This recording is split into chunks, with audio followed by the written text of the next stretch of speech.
Olá, meus amantes, tudo bem? Vamos falar hoje sobre a Lei 14.442 de 2022, que foi publicada ontem no Diário Oficial da União, ontem, dia 5 de setembro, e é, na verdade, a conversão da medida provisória número 1108 em lei.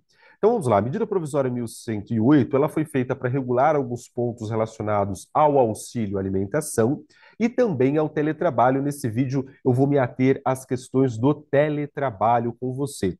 Amigos, vamos lá então. De imediato, vamos aos principais pontos da nova Lei 14.442.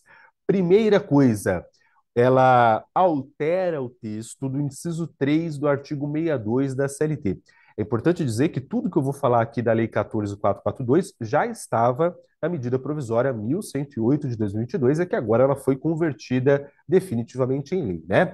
E o que passa a dizer o inciso 3 do artigo 62 da CLT, que estão excluídos do capítulo de duração e controle da jornada de trabalho os empregados em regime de teletrabalho que prestam serviços por produção ou por tarefa. Amigos, aqui eu preciso fazer uma contextualização. O artigo 62 da CLT é aquele famoso artigo que traz três tipos de trabalhadores que estão excluídos do capítulo de controle e duração da jornada de trabalho, que é o capítulo que vai dos artigos 57 ao artigo 75 da CLT. Muito bem. Quais são esses três tipos de trabalhadores? É aquele trabalhador externo, com jornada incompatível, né, com a fixação de horário. É o inciso 2, que é o trabalhador exercente de cargo de confiança, e o inciso 3, que havia sido incluído pela reforma trabalhista lá em 2017. O inciso 3 falava os teletrabalhadores. Agora ele teve o seu texto alterado, percebeu? Ele não vai dizer apenas os teletrabalhadores, ele vai dizer que é o teletrabalhador que presta serviços por produção ou por tarefa. Por quê? Porque a partir de agora nós temos que entender assim: o empregado submetido ao regime de teletrabalho ou trabalho remoto poderá prestar serviços por jornada, por produção ou por tarefa. É inclusive o texto do parágrafo 2º do artigo 75b, também alterado pela Lei 14.442. Apenas os trabalhadores que prestam serviço por produção ou por tarefa é que estão excluídos do capítulo de duração e controle da jornada de trabalho. Então, olha que interessante, né? Olha que interessante. Se eu contratei um empregado para ser teletrabalhador, mas eu fixei jornada com ele, ele vai ter todos os direitos do capítulo de duração e controle da jornada. Então, veja, eu preciso, inclusive, controlar a jornada dele. Professor, mas ele é teletrabalhador, sim, mas agora apenas os teletrabalhadores que têm o seu contrato por produção ou por tarefa é que estão excluídos deste controle. Amigos, vamos lá, né? Produção, tarefa ou jornada. Jornada, eu diria que 95% dos trabalhadores brasileiros têm o seu contrato fixado por jornada. 40 horas semanais, 44 horas semanais, não sei, você tem um horário de início, um horário de término da sua jornada diária de trabalho. Agora, o que seria um contrato por produção? É, por exemplo, alguém que trabalha com comissão. Então, a pessoa ganha um percentual sobre a venda que realiza, ou ganha um valor sobre o valor que vendeu, ou ainda ganha um valor por cada coisa que produziu em casa, no caso aqui, um teletrabalhador, ganha, portanto, por produção. Já por tarefa, eu diria que são, na prática, né, raríssimos os casos onde nós vamos nos deparar com um trabalhador que de fato trabalha por tarefa. Raríssimos os casos mesmo nós vamos encontrar na prática. Eu poderia pensar aqui, confabular aqui um exemplo assim, um trabalhador que de repente é contratado para ser tradutor e eu sou uma grande editora, contrato obras em língua estrangeira e ele não tem um horário fixo para fazer essa tradução. Então ele vai trabalhar no horário dele, fora das dependências do empregador, vai trabalhar, daqui a pouco eu vou conceituar com você aqui o que é o teletrabalhador, vai trabalhar com as tecnologias de informação para poder se comunicar comigo e a gente fazer essa tradução em conjunto, mas ele dentro do horário dele. E eu vou dar para ele um prazo fixando para que ele me entregue esta tradução. Então veja que o contrato dele será feito por tarefa. Qual vai ser a tarefa? A tradução do livro X dentro do prazo tal. Se ele traduzir o livro X em 2 dias, amigos, ele vai ter até o dia 25 para me entregar. E eu não vou controlar de nenhuma forma esse trabalho que ele está realizando. Estou colocando como exemplo, né? Fixei que ele tem que me entregar no dia 25, ele vai ter até o dia 25 para me entregar, mas ele fez segunda e terça, terminou uma terça-feira, por exemplo, dia 6 de setembro, hoje, né, que estou gravando esse vídeo. Então, veja, se ele fez tudo dia 5 e 6 de setembro, ele não vai ter mais o que fazer até 25 de setembro. Ah, se ele fizer outras coisas, aí seria hora extra, sim, a gente poderia pensar nesse sentido, até pegando o exemplo, né, do que conceitua o trabalho por tarefa lá de Arnaldo Susequinde, porque na própria CLT você não vai encontrar este conceito. Este conceito ele é muito forte na doutrina trabalhista e exatamente por isso, volto a dizer, é muito raro encontrar isso na vida prática. Poderia contratar esse trabalhador muito bem para ser um teletrabalhador por jornada, mas eu estou colocando aqui, né, tentando fazer um exemplo onde nós contrataríamos ele por tarefa. Então, veja, somente se o teletrabalho for feito por produção ou por tarefa, é que não vai haver o controle e a duração da jornada de trabalho. Se for por jornada, como a grande maioria dos empregados brasileiros, aí nós teremos tanto o controle como a duração dessa jornada de trabalho. Amigos, então, olha só, 75B da CLT, ele traz o conceito do que é o teletrabalhador, e aqui tem uma mudança sutil que eu quero mostrar para vocês também. Ele vai nos dizer assim: considera-se teletrabalho ou trabalho remoto a prestação de serviços fora das dependências do empregador, atenção, de maneira preponderante ou não, com a utilização de tecnologias de informação e de comunicação que, por sua natureza, não configurem o trabalho externo.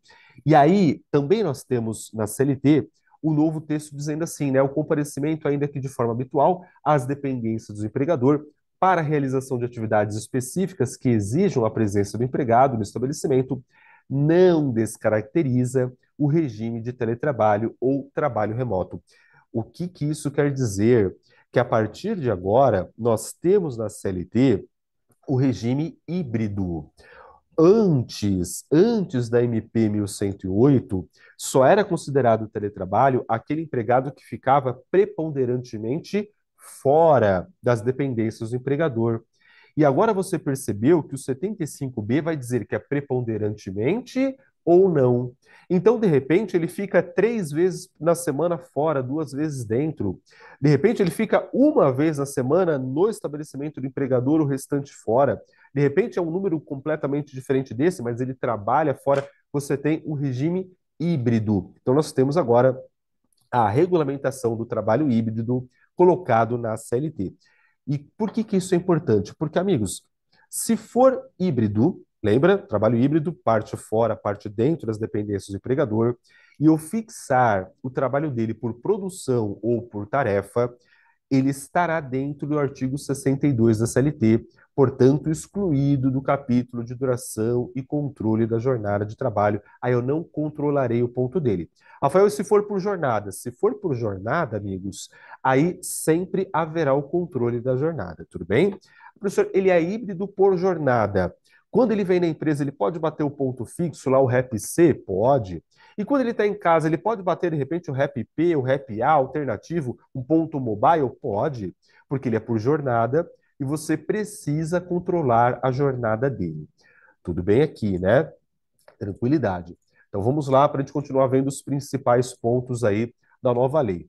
Outra coisa importante: estes trabalhadores que eu contrato para ser teletrabalhadores, eu vou aplicar as disposições previstas na legislação local e nas convenções e acordos coletivos relativos à base territorial do estabelecimento de lotação do empregado, portanto, de onde ele está registrado. Amigos, isso é muito importante, porque, via de regra, eu sempre vou aplicar a legislação local, né, e a convenção, o acordo coletivo, de onde o empregado trabalha. Mas quando nós temos aqui o caso do teletrabalhador, eu posso ter a minha empresa aqui em São Paulo, como é o caso da Avante, e contratar um teletrabalhador que reside em Recife, outro que reside em Salvador, outro que reside em Porto Alegre, outro que reside em Joinville. Eu não vou aplicar para cada trabalhador que eu tenha a convenção coletiva do seu local de residência. Eu vou aplicar do local onde está o registro dele, onde ele está lotado. Tudo bem aqui? Maravilha. Isso é importante. A própria doutrina trabalhista já defendia este entendimento, mas agora nós temos segurança jurídica com a publicação dessa nova lei. Outra coisa importante é que o artigo 75F, o novo artigo 75F da CLT, vai trazer uma prioridade. Atenção, hein? Prioridade. Não é obrigação, é prioridade. Atenção aqui. Os empregadores deverão dar prioridade aos empregados com deficiência e aos empregados com filhos ou crianças sob guarda de até 4 anos de idade na alocação em vagas para atividades que possam ser efetuadas por meio de teletrabalho ou trabalho remoto. A ideia aqui é dar prioridades a essa galera, a esses empregados, por eles terem aí, de repente, uma maior necessidade, no caso, por exemplo, de empregados com deficiência, na questão da locomoção, ou ainda no caso de pessoas que tenham filhos de até 4 anos de idade. Tudo bem? E aí, outros 3 pontos, últimos 3 pontos aqui para a gente poder passar sobre a nova lei. Fica permitido o teletrabalho para estagiários e aprendizes. Bacana, legal. Tanto estagiário como aprendiz também pode fazer o seu trabalho de forma remota. Aqui eu não estou entrando no mérito, tudo bem? Se eu acho bacana ou não acho bacana, não quero entrar nesse mérito, nem é o objetivo desse vídeo. O objetivo do vídeo é a informação. E eu acho curioso, né, a lei trazer uma regra para alguém que não é empregado, mas tudo bem, a gente entendeu o objetivo da lei. O objetivo da lei aqui é dar segurança jurídica. Então, tanto os estagiários quanto os aprendizes, eles podem realizar os seus trabalhos de maneira remota, como teletrabalhadores, muito bem. E aí nós temos assim ainda, ao contrato de trabalho do empregado admitido no Brasil, que optar pela realização de teletrabalho fora do território nacional, aplica-se a legislação brasileira, excetuadas as disposições constantes da Lei 7.064 de 82 e, claro, né, salvo disposição em contrário estipulada entre as partes. Amigos, a 7.064 de 82 é a lei de quando ele é transferido para fora. Agora, aqui não, aqui é assim. Ele é um empregado que foi admitido aqui no Brasil e ele é teletrabalhador. E aí pinta uma oportunidade, por exemplo, para ele morar 1 ano lá na Argentina, em Buenos Aires, ou em Montevidéu, ou em Portugal, em Lisboa, na Espanha, não sei, em Madrid, e ele vai. Ele é teletrabalhador, ele pode realizar o trabalho dele de qualquer lugar. Amigos, a legislação que nós vamos aplicar para ele, salvo disposição em contrário, no contrato de trabalho, como nós vimos, será a legislação brasileira, tudo bem? Porque ele foi admitido no Brasil e ele decidiu morar em outra localidade, no caso, fora do território brasileiro. E, por fim, o empregador não será responsável pelas despesas resultantes do retorno ao trabalho presencial, na hipótese de o empregado optar pela realização do teletrabalho ou trabalho remoto fora da localidade prevista no contrato, claro, salvo disposição em contrário entre as partes, estipulado entre as partes. Amigos, importante, contratei o meu empregado aqui em São Paulo, a Avante fica aqui em São Paulo, contratei ele, residia aqui em São Paulo. Empregado, Zé, você vai ser, faz de conta que o nome dele é Zé. Você vai ser teletrabalhador. Muito bem, eu vou trabalhar de casa, sim. O tempo inteiro, sim, maravilha. E ele resolve mudar a sua residência para o interior, sei lá. Ele mudou para São Carlos, mudou para Bauru, foi para o interior de São Paulo. Só que passou algum tempo e eu, empregador, determino que a partir de agora o trabalho será executado de forma presencial. Então já tinha até um dispositivo no contrato dele que eu poderia fazer isso, embora a própria CLT vai permitir, né, que o trabalho possa ser executado de forma presencial por iniciativa do empregador, desde que ele avise o empregado com antecedência mínima de 15 dias. Isso já estava na CLT desde a reforma trabalhista. E eu digo que ele vai realizar o seu trabalho de forma presencial. Muito bem. Ele vai dizer assim, Rafael, Mas quando eu fui contratado, eu morava em São Paulo, agora eu estou morando em São Carlos, agora eu estou morando em Bauru. Eu vou precisar mudar para São Paulo novamente. Como é que faz com esse custo? O que a lei está nos dizendo é que o empregador não é obrigado a fazer o custeio dessa mudança para o retorno dele a São Paulo. Tudo bem? Tranquilo? Por quê? Porque foi iniciativa dele a mudança para o interior. Quando eu havia contratado ele, ele residia em São Paulo. Bacana, tudo bem? Essa e muitas outras informações você sabe, nós tratamos no curso de formação em analista de departamento pessoal, onde você vai aprender tudo sobre jornada de trabalho, admissão dos empregados, vai calcular folha de pagamento, 13º, férias, rescisão em cargos e muito mais. Acesse o site da Avante RH. Nós temos esse treinamento no formato presencial, no formato online ao vivo, com a transmissão da aula presencial e também no formato online gravado, com conversas, né, com videoaulas exatamente como essa que estamos tendo aqui. Te vejo aqui na Avante. Até mais. Tchau, tchau.